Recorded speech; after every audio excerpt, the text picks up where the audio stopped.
Sidebar that as we've done in the past, Parsha Toldot, we're going through history of the avos, of the forefathers, and last week we ended with Avram's passing, Yishmael's passing as well, and now this is the story of Yitzchak and Isaac, Yitzchak and his sons, and it's Toldos, the story of Yaakov and Esav. So Yitzchak prays to be able to have a child with Rivka, and they have children, obviously twins. Esav is first, Yaakov is second, grabbing onto the heel of Esav. Then there comes the sale of the birthright, where he wants to be able to consider the firstborn so he can take over leadership of the Jewish people. Following that sale of the birthright, Yitzchak and the family have to go to the Plishtim, the Philistines, and then Yitzchak is in Gerar. And the same story that happened with Avram happens again with Yitzchak, where they take Rivka, saying that she's the wife, that she's a sister. Then the same wells that Avram had dug, they were reclosed, and now Yitzchak goes ahead and digs them over again. He gets a new prophecy from Hashem, from God, a new treaty with Avimelech, the king. Esav gets married. Yitzchak now has the decision to give the blessings over to the children. Rebecca decides we can't allow this blessing thing to happen. We can't allow Esav to have this blessing, and so they do a little bit of chicanery to have Yaakov put don the clothing of Esav and get the blessings from Isaac, who is basically blind at this point in time. He gives the blessings. Esav comes in. Esav's not happy. Why'd you take the blessings from me? He wants to kill his brother. And Rivka knows what's going on, tells Yaakov that she has to flee over to her brother Lavan, who we would like to get away from, but this is, I guess, the safest place to go. And he runs to these places over here. Isaac gives him a blessing. He goes to that house. When Esav sees that Yaakov has his blessing from his father Yitzchak about who to marry, so he goes ahead and marries someone also, quote unquote, more religious, if you will. He goes to Yishmael and takes Machlas, the daughter of Yishmael, in addition to his wives, for himself. So he's married to a number of wives, but he wanted to somehow appease his father. Instead of getting rid of the other wives, he just adds another wife and adds one from Yishmael. There's a lot of historical significance to all of these things. One of the historical significance is just at the end is that Esav is going to marry into Yishmael. Right, and this is an important aspect of just understanding how world politics works. At some point, Yishmael and Esav are two separate nations, and at some point they actually combine when Esav marries into Yishmael. If you understand, you understand. So he's married to man. No, he's Yishmael's daughter. He marries his daughter, but the point of marrying the daughter is now the families are combined. Now the world powers of the Western culture and the Islamic culture at some point are going to combine. And that's just interesting to note as we look through history. Okay, we are beginning now some insights into the Parsha itself. Really fascinating ideas, and we'll try to get through them. Some a little choppy. We're going to try to get through them as best as we can. So we start off with this whole idea that Yitzchak has to pray for Rivka because of the fact that they have no children at this point in time. The verse says, "Vayater Yitzchak l'Hashem Enoch Rishto," and Yitzchak and Isaac went and entreated God. He prayed to God on behalf of his wife because she was barren, and Hashem allowed himself to be entreated. Hashem allowed himself to, quote unquote, change, which means prior to this prayer, the answer is no children for you. With this prayer, now there'll be children for you. So, obvious question is, what does prayer actually do? How does prayer actually affect these changes? So the concept of prayer is that prayer is a change within oneself, and that you see yourself as a different person and your relationship with God on the basic level. That's number one. Number two over here, why is it that Hashem allowed himself to change? Why? Just because he prayed? Like, what is it? Like someone's whining so much, the parent just gives in? You want a lollipop? I'll give you the lollipop. Is that what it's really all about? So no, the answer is that really they were destined to have children. They already had promised they're going to have children. And the progeny is going to follow through Isaac, through Yitzchak. Already that was given over to Avram. So if that's a promise that's already happening, so then what's the story over here? So if you look at the words Vayatar, God allowed himself to be changed. The commentaries explain what that means is that the time was going to come to have these children, but it was not time yet. But because of the prayer that Yitzchak actually had, God allowed that time to change to now. And the Rashi points out in this Parsha that Avraham, he gives you a little bit of chronology, but Avraham died a little bit early because of the fact, let me just find the actual line over here. He died a little bit early because of the fact that God did not want Avram to see Esav go onto a bad path. He did not want Esav to go what they call known as the Tarbus Ra. He didn't want him to have to see his grandson go against godliness, basically, because again, Judaism is not around yet, but godliness and the essence of what Judaism represents is around. And the mitzvahs are still around. It just happens to be that the forefathers know them intrinsically, not by a list of laws. But now his grandson is going to be doing something bad, and therefore Hashem does not want him to be around to be able to witness it. So the commentaries say, and therefore when Yitzchak prayed for his wife to have a child, had he prayed 5 years later, he wouldn't have had to pray, or it would have been a simple prayer. God would not have to allow himself to be entreated. He wouldn't have to change himself, if you will, because Avram would have already passed on. But because he prayed so much, and he is a tzaddik, the son of a tzaddik, righteous son of righteous, therefore God acquiesced and brought these children into this world 5 years earlier, thus causing the death of Avram 5 years earlier.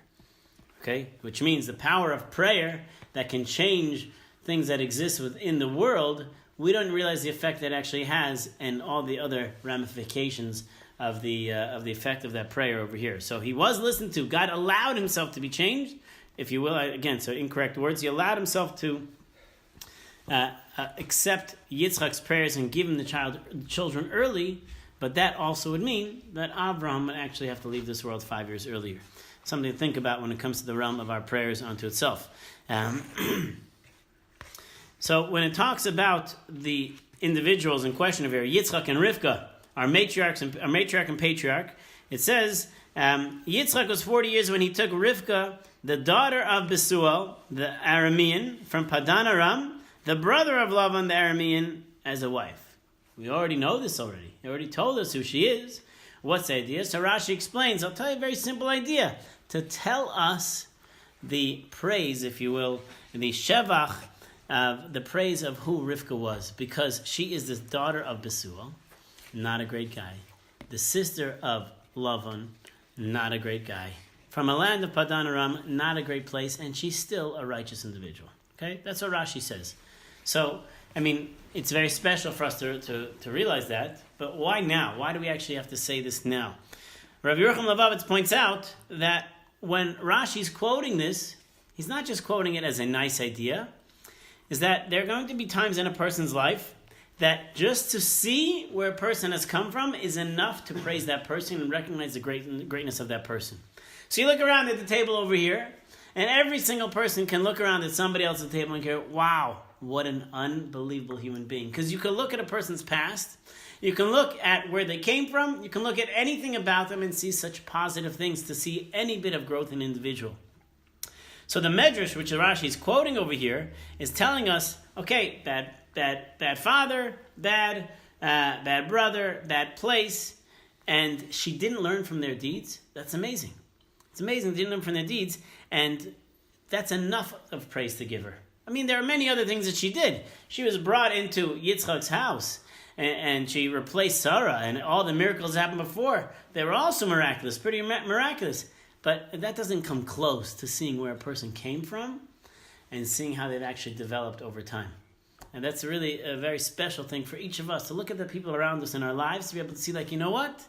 So many changes, little tiny changes. We don't need major changes. Just look where a person came from and look where they are today, and you can have so much praise for almost any individual that you meet. It's really amazing. You can look at any person that's in your life today and be able to respect them a little bit more, just because you know of what their experiences were in their lives and how they're actually able to overcome those things. So when Rashi tells us, let's look at her genealogy, let's look at where she came from, that's big stuff.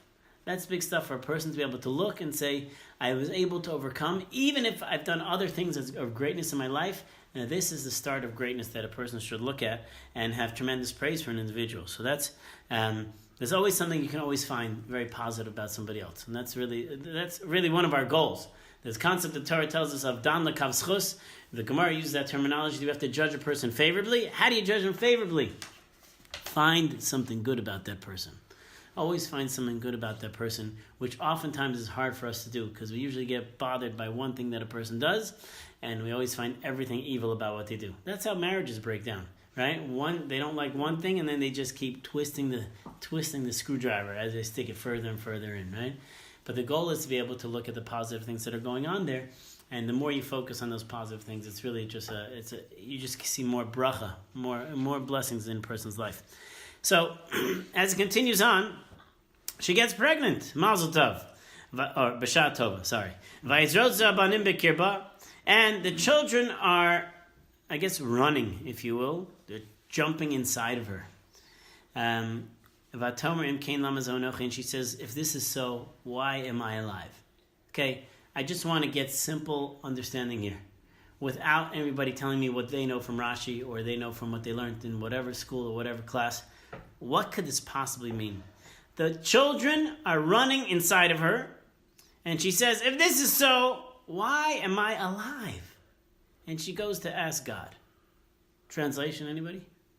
Don't give me any fancy measures. Okay? Neither of you over here. What's going on here? They're running inside her. She woman's pregnant. She's got twins. What's the deal? She can't handle this. It's like bothering her. Why?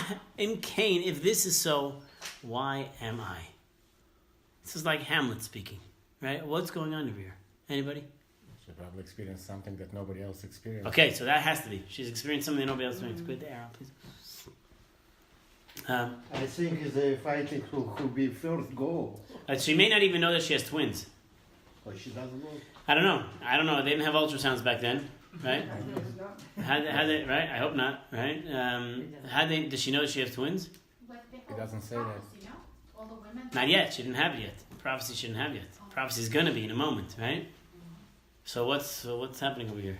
I just want simple meaning. Anybody? The kids are running. The kids are running inside of her, and she says, "If this is so, why am I alive?" During pregnancy, some women have difficult pregnancy where the baby's punching and pushing, and they have motion sickness. Just the sickness during pregnancy. Okay, so does she think that it's just going to be pregnancy pains, or does she think it's worse? It seems some kind of discomfort during pregnancy, but it seems like worse than average. So I can understand if this is during birth, where she says, "Why am I alive?" or Yaakov, whatever. But I can understand. But during pregnancy, I'm just wondering why she would be so agitated to say, "Why am I around? Why would I deserve to be alive?" She was in a lot of pain. A lot of pain has to be something, right? She didn't feel good. She just didn't feel good. Yeah. So I'm just pointing out to you that when we learn, we have to be able to get the simple meaning. And I'm not saying I understand the simple meaning at all. I'm just presenting that until we look further in that. That's what the rabbis tell us. There's so many different things that are happening over here.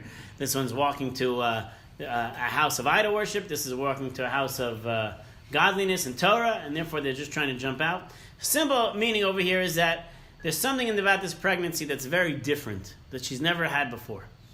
Well, she's never been pregnant before, right? But there's something that's different that maybe she's speaking to her friends, and they're like, "Oh, we never had that before. Lady, you got issues, right?" And somehow she realizes that something's actually different over here. There has to be some element of Bina Yisera, of an inner wisdom. A woman will know when she feels something that doesn't make sense to her. They're like, "Wait a minute, this doesn't feel good." This inner sense that says this is not the way it's supposed to be. So that's what seems over here in this pregnancy. She understands, even though she's pregnant, she's never been pregnant before, but she has a feeling that's not correct.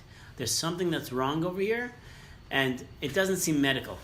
Because if it were medical, perhaps she'd go to the town doctor. Vatelech, says the verse, Lidros es Hashem, she goes to ask God, what's going on over here? And the response is enough for her. What's the response? So he says, don't worry, there are two nations inside of you. Two regimes are going to split off from inside of you. One is going to the mighty is going to pass from one to the other, and the elder will be able to. The elder will serve the younger. So it's just a fascinating concept over here of how this actually works. So I'm guessing that there's some internal feeling that she has. She senses something's very different, and spiritually something has changed within her. And perhaps because of the fact that she's carrying two children who are going towards totally different paths in life. Now, we know that every human being has free will, so we can't say that Esav is evil yet because he's not even born. He's not even born. So, and we know that Yitzchak, at least on the simple meaning, he doesn't see that evilness yet in his son. And he wants to give him the blessings. So, how could it be that this one's going to the house of idol worship? So the commentaries explain that the reason why this is happening is because every human being has a propensity towards something. You have a netiya. You are driven towards something, and sometimes you don't even know why. And those people that can handle sugar will eat sugar, will have no problem. Those people that can't, sugar will totally destroy them. That each human being's makeup, spiritual, chemical, and physical makeup, will guide you towards a certain path. And you have to know that this is already happening within the womb. And so the verse is telling us, in the womb, these things in utero over here are happening, and you have to be able to have the sensitivity to recognize what's happening over here. But it's important to see this idea from Rav Yerucham Levovitz that explains the following. Today, what my goal was to really work on 2 different books as opposed to 17 or more, or whatever the number is, to just get a kind of a flow in some of these ideas. So the Medrash tells us, Rashi quotes it, that as she would walk by this idol house, her stomach would be bouncing, like it needs to get out, right? And when he'd walk by some element of Torah, then the other side, whatever, it would be bouncing again. And at that point, she got concerned. What do I have here? What kind of child am I going to have? Am I going to have with a child with multiple personalities that is struggling so much it's not going to be able to control it or contain itself in this world? Is that what I'm dealing with? Then what do I need this for? What do I need a child that's not going to be able to lead and to carry on the next generations? That's the basic understanding that we understand with Rashi. But more than that, there's a spiritual pulling that a person has towards something. Every one of us is pulled towards something, and if you don't realize it, here's the newsflash. Wake up. You're pulled towards something all the time. So he says, give me an example. A person goes to the marketplace. Or in our days, a person's walking down the street, driving the car in the streets, on a subway. What is causing your head to turn? Right? What's causing your head to turn? Well, I don't know, it could be a billboard, it could be a person, maybe it's a smell, maybe it's something else. We have a natural tendency that we're going to turn towards something, and you won't even realize it till after the fact. Okay? You won't even see it after the fact. Why? Because that's where your soul, and that's where your desires are actually pulling you. Right? So a person looks at something, let's say, give you a classic example, roadkill, or road accidents. Why is it that so many people want to look at a road accident? It's not because they want to pray for the person who's in the accident, right? You're driving on the freeway and people go, oh, wow. Why? What do you gain from that? Slow down in traffic. Why do people rubberneck? Come on, let's go. Curious. Why are they curious about it? Roadkill. Anybody raise your hand if you look at roadkill? Only one? Everybody. Everybody? I noticed it. You notice? I'm saying you notice some roadkill on the ground. Do you wait to see, is that a squirrel or a deer, or are you the type of person that says I don't even want to see. I'm just going to look the other way. You don't look. You mean you see something and you turn away right away? But I slow down. You slow down, take pictures. I look at it. I look at it. Yeah. So why? Why do these things happen? Why do people Can stare? take it home for dinner. Like dinner, okay, and not in a car accident though. So why do people look at these things? No explanation. It has to be an explanation. The next time you're riding on the freeway and there's an accident, figure out why and you're gonna I'm not looking because he told me not to look, but I'm not looking. Why are you pulled? Why do you need to see it? Who cares? Why are we pulled towards these things? It's like unconsciously people are afraid of that's going to happen to them. So why would they look? So then they shouldn't look. That's morbid. No, but then they wouldn't want to look. Maybe it's an evil part of it. I think it's something else. They wanna I know think it's what's the happening around them. I think it's the Yetzer Hara. Yeah. Yes, in her. That's So why- why? Why is Because it? we have eyes. Okay, but why? Because it's traffic. Traffic, right? So one reason, I'll take this from Alex. One reason is because you're so upset at the guy who got into that accident. It's like, you're the one who's causing me to be a half hour late? You? So, right? And therefore, if you see a bad accident, go, oh, I feel so bad now. Right? So first you want to be upset at the person. And then you see like what they're having, oh, I feel so bad. Imagine the guy's a flat tire. For this, I needed to be late. Right? So we have to justify within ourselves as to what's actually happening there. But I think there's something deeper, and I think it's the Yetzer Hara. It is satisfying to see the bad thing. Why is that satisfying? To satisfy the bad part of us. Why? Who enjoys that? You got You spirit. just said the spirit. Why? Why does the spirit love seeing these things? Because it happened not with us, with somebody else. No. You mean not with us, somebody else, so we feel thankful for that. Relieved. Yeah. Could be. I think it might be something else. Okay, you are right that once we see, we stop and we go, thank you, God, it wasn't me. That's something. That's a special thing, and that's what we have to do. We have to do two things: one, pray for them; two, thank you, God, it wasn't me. Right? So sometimes in life, you're going to be thankful by the things that didn't happen to you and that happened to somebody else. So we get to have a little bit of gratitude for the fact that things were not happening to us. Okay, I think that's a very special thing, and that every one of us has to do that. You know, when we're driving in the car and my kids see, we go, oh, terrible. Hashem, please help them. And we have to be very thankful that this didn't happen to us. So I think it's very special, very important for a person to do that.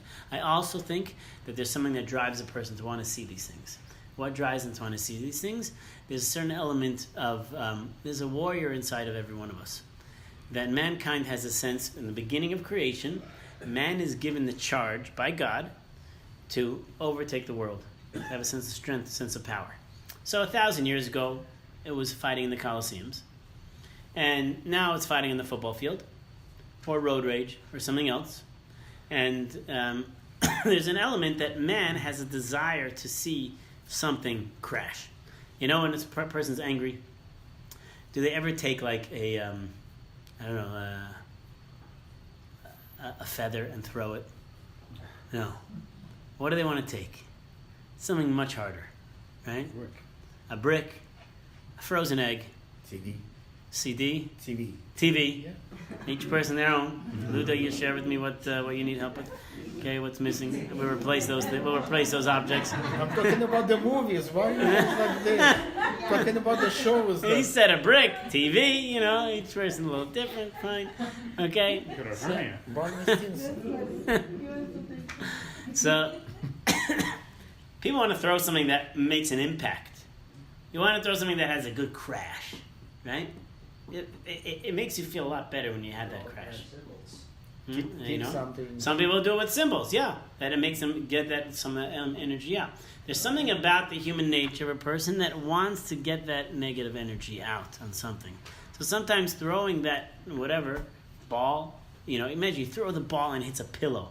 It's like totally didn't do it for you. It's like totally dejected. Like I'm a failure at even not getting my anger out. You know. So we need to have it crash into something. We need to be able to feel some sort of energy that's out there. So I think that there's a certain pull to be able to witness these things, and that we enjoy to some extent. But then the compassionate side of us turns and says, "Ah, terrible! I feel so bad." But something first drives us. Okay, you can do your own research on this idea, but I think that there's certain things that drive us.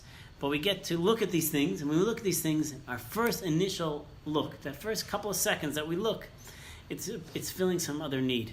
And Rabbi Yochanan points out this idea when a person walks on the street or is driving or doing anything, and his head automatically turns, her head automatically turns to something, looks at something. So he says, it looks like it's just, it just caught my eye. But he says, it's not really what's happening over here. He doesn't really know what's actually going on. Aval netios heim, you have a tendency towards these things. And these are the things that cause you to jump out. So he says that this is what's actually happening inside the womb of Rivka, of Rebecca. What's happening in the womb at this moment is that a part of her children, one child, wants out this way, and one wants out that way. And that's a natural tendency that they have. Both are considered righteous. They're babies at this time. But they have a tendency towards something. So know this in our own lives. We all have tendencies that drive us towards certain things. For those that don't ever want to see roadkill, for those that do want to see roadkill, and your initial, what happens to your head? Is it to turn away or to turn towards? That is the question we have to ask ourselves, because that is something that's built inside of our psyche as to who we actually are. And this we see from the two boys. As they're already in utero, that they have some sort of tendency that drives them or guides them towards certain things. And we know this within ourselves when it comes to certain things that we have a propensity towards, that we're driven. Some people are, some people aren't. And we can't explain why one is, why one isn't. But this is natural tendencies. And the more we notice it, the more it really is like, oh yeah, it really makes a lot of sense to us on this idea. So this is also a similar idea that when these kids are running out, we might have addressed this once before, when a person says, a person loses their cool and they get upset and they say, I'm really sorry, I wasn't myself. I remember hearing a share from Rosh Weinberg, where a person says, I wasn't myself. No, you were yourself. Unfortunately, you were yourself. You didn't know who you were, right? But you lost yourself there. That's who you actually were. You actually found yourself. When you acted in a way that you wished you didn't, then you just actually realize that that's exactly when you found out who you really were. And that's something that's lying dormant inside of you, and you have to actualize, and that's something that needs some sort of tikkun. So when we say, I wasn't myself, I really mean to say, I wish I wasn't myself. But that's when we actually find ourselves. And that's when you get to learn a lot about yourself, when you act in ways that you wish you hadn't. And hopefully then there's a lot of healing, and then there's a lot of fixing for yourself to be able to work on yourself in that way. So we move on. We move on to the idea that they're both born. Esav comes out first, this hairy little boy. And the first one, he's red, entirely like, I'm reading in English, entirely like a hairy mantle. I don't know what a hairy mantle is. It sounds like a baseball player. We know Mickey Mantle. This is older brother Harry. Right? So a hairy mantle, so they named him Esav. Right? Esav. After that, his brother came out, and he's holding on to the heel of Esav, and they called him Yaakov. Yaakov, the heel, he's always holding on over there. He's always waiting for that time to pounce up. The Jewish people waiting for that time when Esav is no longer in a state of grandeur, so that they will be able to take over and lead the world. Not in the form of haughtiness, but in the form of spiritual guidance, is the way we understand it. So this is what happens to their birth. So they call him Esav. Again, the boy comes out full of hair. He's admoni. He's reddish, full of hair, and they call him Esav. Okay? Then what's going to happen later?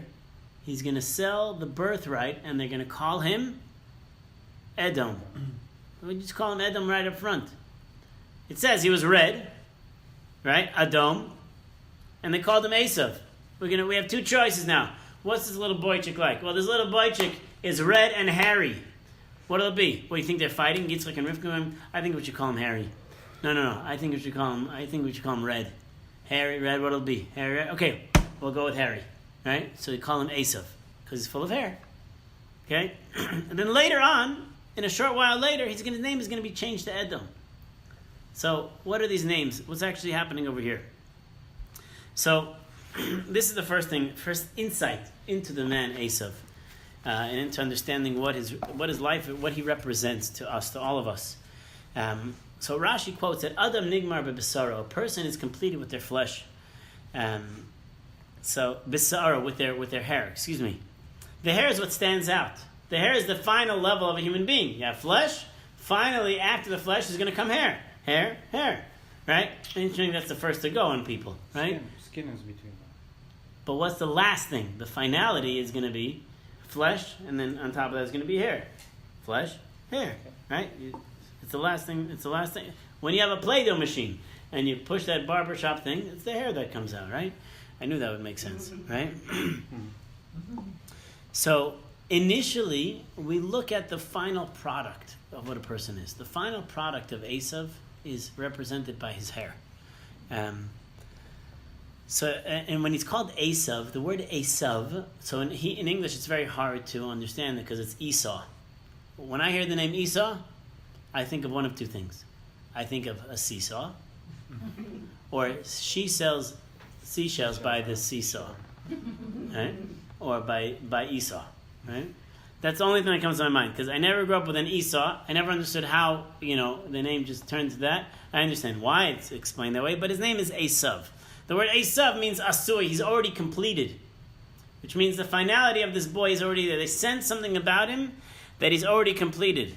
But when he grows up, he's called Edom. A little bit later, he's called Edom.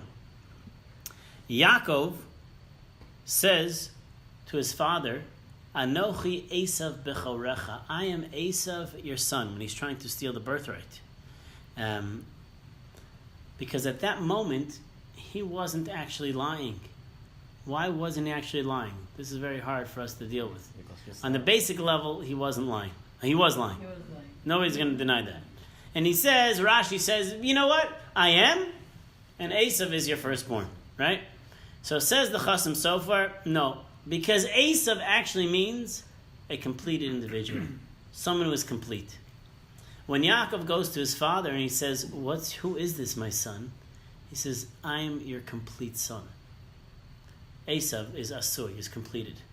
I am your complete son. At this moment, and he's not saying this exactly, but at this moment, when he is showing his ability of chicanery, or his ability to be sneaky, the part that Yitzchak never thought Yaakov could ever become, that's when he actually became completed.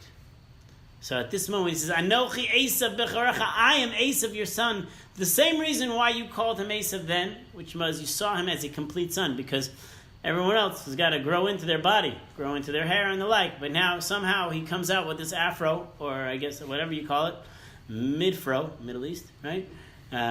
He's growing with this hair.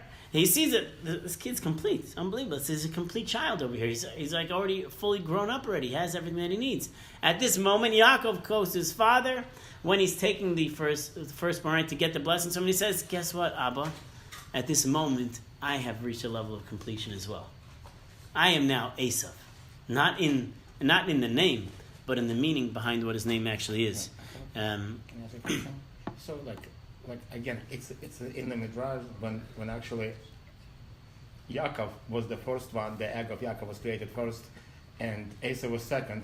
Why they don't develop the idea that actually, to reverse it like full and saying that at the end it doesn't really matter, but at the same time it's like I'm the first one, you're the second, but first in, last out. LIFO, right?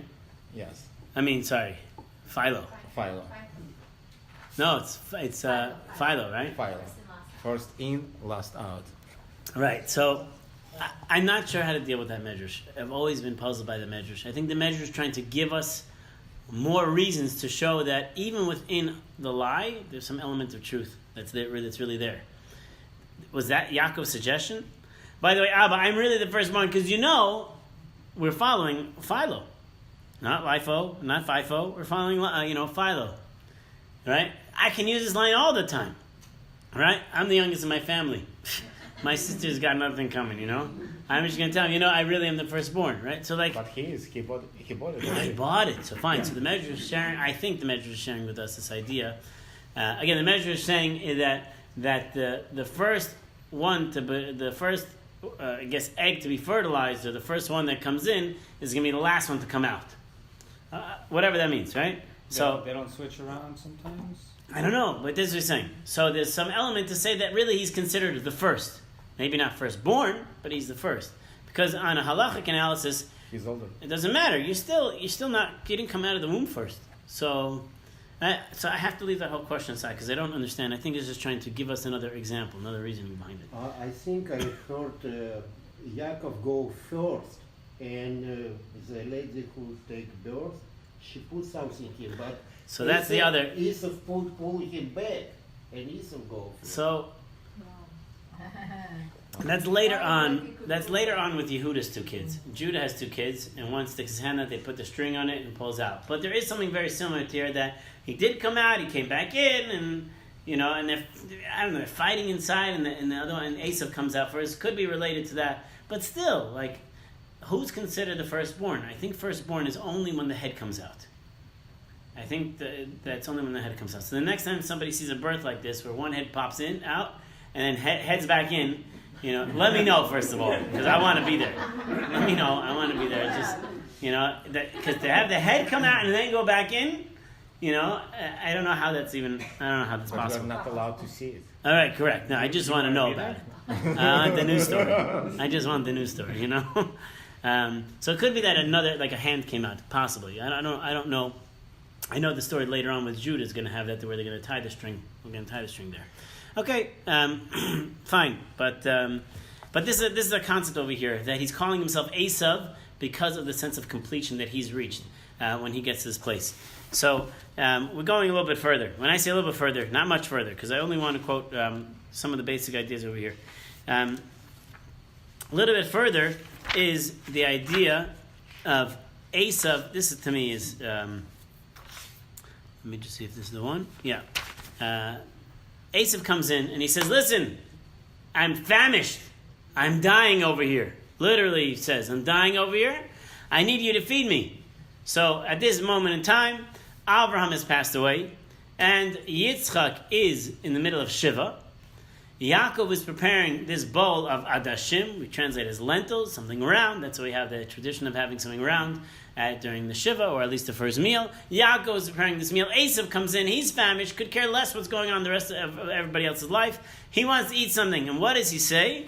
In those words, and this is going to be the part that's going to change Esav into a new man named Edom. And he says, Haliteni na min Adom Adom hazeh. He said, Esav, pour into me now some of that red stuff. Ki ayef anochi, because I'm exhausted. Al kain, therefore, kar shemo Edom. Therefore, he called his name Edom. For the future, Edom is going to be one of the regimes that's going to do terrible things to Jewish people. Okay? And Edom is where we live, basically where we live today, in the land, in the time, in the regime of Edom. And all because of a bowl of lentils. Like, really? There must have been some other bad things that he's done, or other things that could have called them lentils. How do you say lentils in Chichivitsa? Oh, yeah. See? You have to know the dialect. He only understood it when I said it. Yeah. In South America somewhere? I don't know. Chichivitsa? I never knew that this was Russian. Well, I don't know what else it is. I never heard the word until 5 minutes ago. You never heard me, right? Chichen Itza. I know Chiquita, but that's as far as I go. Yeah. So he says over here that this is what he wants: pour this into me, and I'll be called. And now he's going to be called Edom, the red guy. It's called the red guy because of this. He said, "I want the red stuff." This is the defining moment of Esav's character. Okay, before we get to that defining moment, just understand the following. Chasam Sofer points out this idea. What's the necessity for the story over here? He says this is all God's plan. Yaakov is living into the house of his father. When you live in your father's house, what do you own? Zero. You don't have anything. Today people give their kids allowances. From a halachic concept, from a Jewish concept, you don't have any ownership. Your child. Your father owns everything. Right? Father owns everything. But, so if he owns everything, how could he possibly sell, or how can he acquire a birthright from Esav? It's not possible. Right? No, he has nothing to sell it with. He doesn't own anything. This is very simple. Huh? Not even a birthright? Oh no, Esav's got the birthright. However he has it, I need to sell it. I need to buy it. What am I offering him to buy it? Food? It's not my food. It's my father's food. I don't own this stuff. I have no ownership. I'm a kid. I have no ownership for anything. So how could I sell this to you? It's very simple. Abraham dies. Okay? The law is when a person dies and he's buried, the person who's a mourner, the Avel, he needs to have what's known as Sudas Havra'ah, the meal of consolation. According to Jewish law, the meal of consolation. You cannot make your own meal. Someone must make that meal for you. You cannot actually own that meal.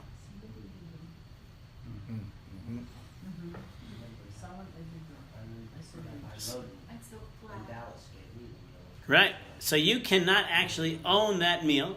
Someone has to own that meal for you. And they have to own the meal, and they have to give it over to you. We're going to see who's here. It's just a flag waving. Ah. You just hold it. And the flag is still there. Right. So, when you have this meal, as a mourner, you can't actually eat the meal of your own stuff. It has to be somebody else's. So God orchestrated this birthright sale in this actual way. Avraham is going to die. Yitzchak needs to have the meal of consolation. So he goes over to his son Yaakov and says, Yaakov, I need to have this meal of consolation. I can't make it myself. I'm going to now give this to you. These beans, these lentils, you have full ownership of it, so you can actually make that meal for me. This is the first time that Yaakov has ownership over anything. And with this, he's actually able to sell the birthright.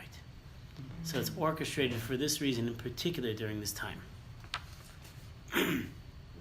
At that point, he asked for the red stuff. And this, to me, is brilliant. I almost printed it out. I did print it out, and then I left it in the printer. But he is called the red man from eating this stuff. And the generations after him are going to be called the red man. Why are they called red after this? Actually acted on his natural inclination. Before that, he didn't. Good. Tell me. Before that, he was red. Because he had inclination to do those things. To do red, whatever red is, Whatever right? idolatry that he was drawn to and everything else. Whatever red is, Maybe okay? he was ashamed. and Target, became red, right? He was ashamed and became red. No, it doesn't say he turned red. He When he was turned born, he was red. red. He was already red. He was a redhead. He was born, he was red. Can you relate? Yeah? When he was born, he was red, but his whole body was red, right? You have choices. You have moral choices. You don't always have to act upon them. You don't become it until. Good. So the Gemara says there's certain people that are born in certain mazalos, certain constellations, and if a person is born in the constellation of Mars, that means he has a propensity towards blood. So he can become a murderer, he can become a doctor, he can become a mohel, he can do a lot of things that a butcher, right? He can do a lot of things. He can work for Target. I don't know, right? Maybe, right? I don't think that's in the Gemara over there, right? But he can do things that relate to the sense of blood because that's a propensity that a person has, right? So that, like you said, it's a tendency. Initially, he had a tendency, and now something happened that he actualized his tendency. But what was actualized was nothing bloody. It was just a bowl of soup. Red lentils, but it's a bowl of soup. Come on, you gonna fault the guy for a bowl of soup? He gave up his right. I get it, he gave up his right, He but was why? doing other things too. He was doing other things. So the biggest thing that we're calling this guy is look at red over here and look at the generations after him. We're going to all name him based on this red because of the way he asked for the soup. Because of blood. So it's not. It could be related to blood. Could be related to blood. But it's all materialistic to him. He did not really care about anything. So it's materialistic. So we're going to see what red actually represents. But was Right? he not murdering before Blood, this episode? Yeah, he was. He was. Right? But we're not calling him red because of murdering. We're only calling him red because of a bowl of soup. So that Which means had the bowl of soup and mushroom barley soup, and he said, pour in my mouth that mushroom barley, we would have called his kids mushroom barley kids for generations to come. But he's 15 years old. Was he actually killing someone? It seems that he was. It seems that he was, right? So he says, Min ha'adom ha'adom hazeh. Rav Yochanan Levovitz, these powerful words over here. So he says the food had a name. He was cooking lentils, right? He has his porridge, is what the word is, right? He's making a porridge, and Esav comes and he says, give me this red stuff. Why are you calling it red? Give me the red stuff. You can look in the pot, see what it is. So he says like this. Why does he call it on a color when he could have easily called it, but look at the pot, look what's inside. He saw what's going on over there. So he says, he said, I'm going to explain to you. In large cities, obviously the cities that we live in today, they have window shopping. People go and they look at windows, what's in the windows. Bakeries, coffee houses, right? There are many things they sell. When you pass by these stores and you're window shopping, whether coffee house and the like, and you see red things in the window, it's harder to detach yourself away from them. By the way, nice tablecloth. right? It's harder to detach yourself away from these things. So he says, even if you don't know what the thing actually is, the color of red tantalizes a person and actually makes him look further. We know this about sports cars. A person wants a red sports car, it makes him feel it can be faster, insurance goes up a little bit. We know when I lived in Washington Heights, so all the Hispanic butchers, they just like left all the meat and everything hanging in the window. I wasn't accustomed to that, but that's what butchers obviously do. You want to see a piece of meat, the redder the piece, obviously it looks better.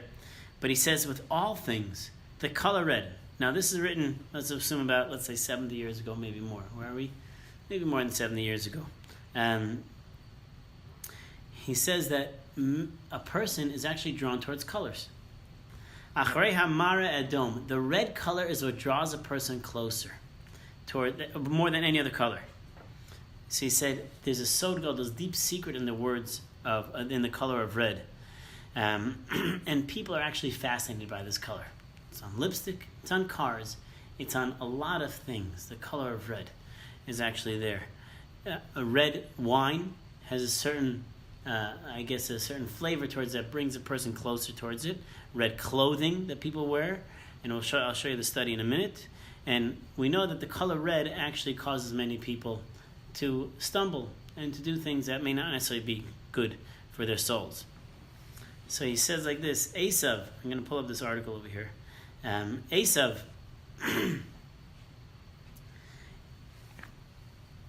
on the one hand, he doesn't really care what he's actually eating. That's the first thing about him. He could care less of what he's actually eating. And he's just doing it without even thinking. This is one definition of who the people of Esav are, who Edom actually is, what we know as the Western culture, right? They do things without thinking, without looking really in depth about what things actually are. That's the first thing. And the second thing is that he's being brought in by colors, by surface level of things, the redness of something. So this is the definition of who this man is, of what the culture represents. One is only looking on the surface level of things, and number two, that you're drawn in by simply the color itself, and some of the colors that are the most tantalizing. Red. Let's take a look. Red. Here we go. It's fire. Red is fire. 2004, there was a study by two psychologists, Russell Hill, Robert Barton at University of Durham, and they found the following. They went to the 2004 Olympics and they had an opportunity. They looked at combat sports. Now, this is not definitive in what they showed in tests over a year, but they randomly assigned kits to the boxers, and they gave red kits and blue kits. And then they did this as well to other sports. And they saw that in the progress throughout the games, those that wore red were 5% more likely to win their bout than those that wore blue.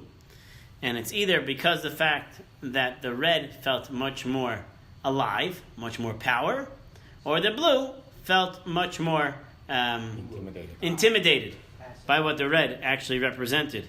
They saw that the goalies, if a goalie wore red, then the opponent was less likely to score on the goalie, whether it was an intimidation or the goalie himself had a certain sense of value to this whole thing.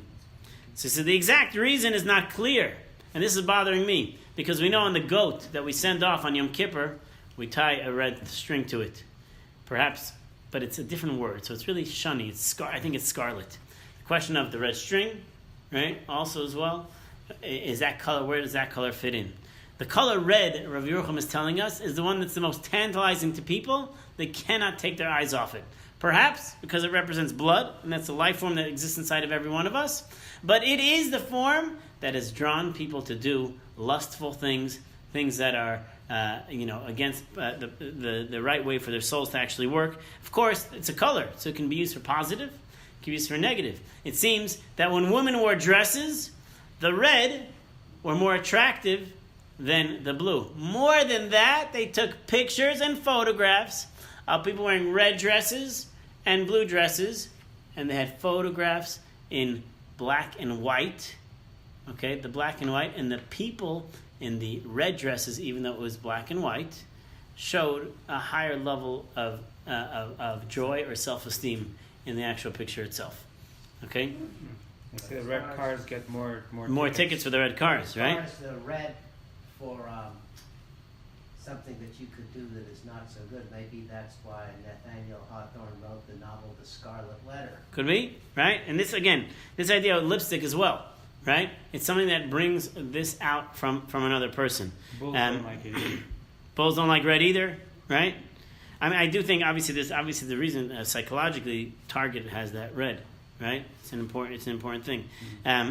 So again, red can intimidate the competitor. And if you see red, you'll fear and lower your status. Your testosterone is actually going to drop when a person actually sees red. Playing with red poker chips seems to make people bet more than those using blue or white chips, right? So a lot of red ties project authority and dominance in the workplace. Okay, so there's a number of these different studies that they show on this idea. Waitresses in red get better tips from male customers. Wearing a red t-shirt will increase female hitchhikers' chances of getting a ride. Right? Somehow, the color red has this power. Okay? So it says Rabbi Yerucham, and he wrote this, 70, 80 years ago, that we don't realize that the color of red, which is definitive essence of who Esav is really all about, is defining this, that this is what tantalizes people. So what was he? He ran after red. All he saw was the red. That drew his attention right away, and therefore he's called that. Why? Superficial, and he's going after his base desires. So here's my thought. We know it was invented by Coca-Cola, but today, what is the holiday of December 25th based on? Red. The red jolly guy. Santa. Santa. Right? Right? Because that also represents a sense of superficiality over there. The lights, the overt lights that go everywhere. Right? There's this holiday spirit we have in the air. We know this comparison of Hanukkah is that we have the one little candle versus their many lights, and our little candle is the purest of candles. Okay? That's a whole little drush onto itself. But that perhaps this is the yesod, this is the foundation of what Edom is. Okay, and when we look, if it means referring to superficiality, if that's what it really is about, makes sense that Santa's red. Well, you're not going to choose. It happens to be the original Santa, as we know, was originally black, and he was evil. The original writings of that Santa was in evil because it was naughty or nice. The whole story. I'm not giving you a Torah over here. The reason it's red is because of Coca-Cola. Coca-Cola made it red, but it happens to be like so. Why? Okay, we get it. We get the marketing. They made it red. Why did it take off? Why did the whole thing take off? And that is what everybody lives for. And that's why whenever you go to Target and Walmart and there's going to be a Santa there, 80% chance he's Jewish. Okay, that's clear, right? In Russia he was wearing red also. Of course, no. But There's no Coca-Cola. yeah, of course, it's Coca-Cola in Russia. Okay. Yeah, it's everywhere. Right now, yes, but beforehand, Yeah. he used to wear a red, like kind of a All cigarette is red. coat Marlboro, and right? red Our flag was red. boots. Yeah, and the Russian flag is Coca-Cola, red. Right? because of blood. there. Before Coca-Cola, yeah? Before Coca-Cola. I don't know. According to history books, that's what it was. Color, it's actually no good for your eyes. It's eyes like working more harder. What, to see red? Yes. And blue, It's more calmer, softer, right? Yeah. But somehow the eye is tantalized. It wants to see the red. It looks towards the red and wants to see it. So this is what Rabbi Yerucham wrote many, many years ago. Again, he's called Edom because this is what fascinates people. People are fascinated by this color. They quickly turn their head when they see that. The red sports car, you quickly turn your head when you see that red sports car. More than the yellow, more than any other color. That's the one you see. It catches your eye. It stands out. And it's also superficial. And that's who Esav actually is. So even though he did all these other bad things, the definition of who he is Edom. The definition is the color red. It's superficial, and it's going after your desires, and that's what your eyes actually want to see. It's a fascinating concept over here, and certainly psychology is showing that as well, what this is really all about. Last two pieces right here. Very, very quickly, we're going to go through these pieces. Yitzchak needs to bless his son Esav. So he says, I need to bless you. I want you to go get me some food. Parenthetically, the Gemara, I think it's a Medrash that says that this whole story was happening on Yom Kippur. It's happening, this whole thing of how he asked him to get the 2 goats. The 2 goats are going to be set, one for God, one for, it's going to send off. He's not going to eat all that. It's all happening around Rosh Hashanah Yom Kippur time. So he needs to bless his son. And the question is, if he needs to bless his son, why is it that, if he needs to bless his son, why does he have to send him off to go get some food? Just give him the blessing right there. So the Chasam Sofer points out that right before the blessing, Esav, the Torah tells us Esav was blind. He couldn't see. His eyes were heavy on him and he couldn't see.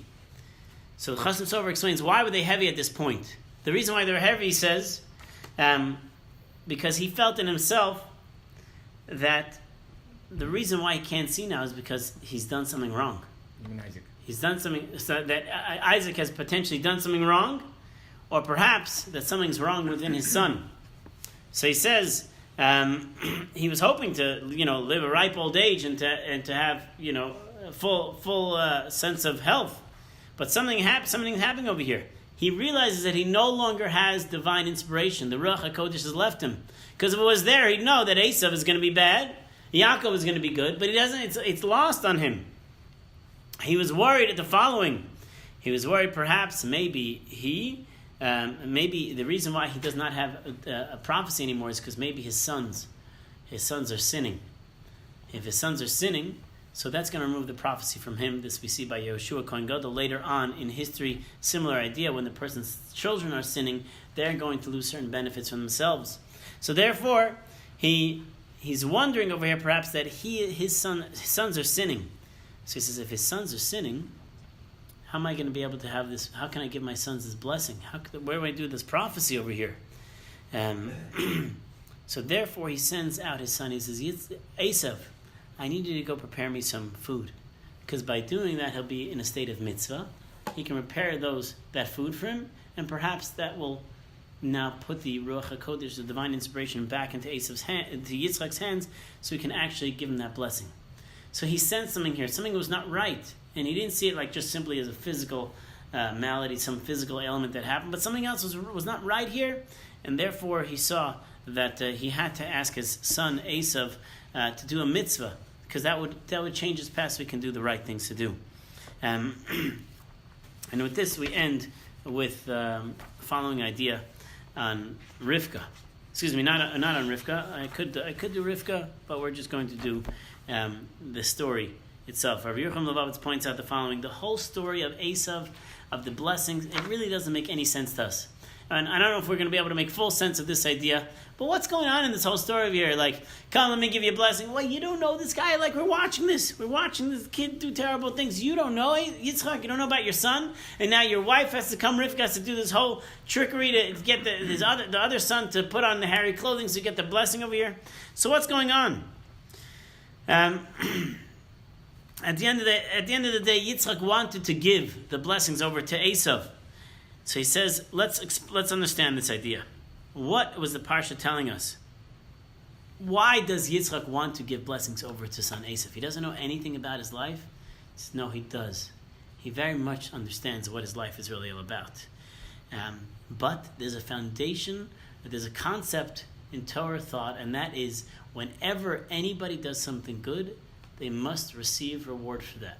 We live in a world of reward and punishment. Sometimes we don't see that because we only see punishment. Everyone will get their proper reward and everyone will get their proper punishment. To the wicked, their rewards come in this world. To the righteous, their rewards come in the next world. Okay? And vice versa when it comes to their punishments itself. Yitzchak understands this about his son Esav. But they have to be rewarded for the things that they've done right. So, which means that God is going to give reward even for the robber, even for someone who does terrible things to other people, but they've done some good in their life, they must be rewarded for that. It's a basic tenet of faith, and that is reward and punishment. So he says, what we would do is if we caught a thief, we would beat the guy to a pulp, right? Throw him outside and do something terrible to him. But he would not have any benefits at all. Of course, throw the guy in prison. But the way God works is there's going to be reward. If you've done something, you must be rewarded for that thing that you've actually done.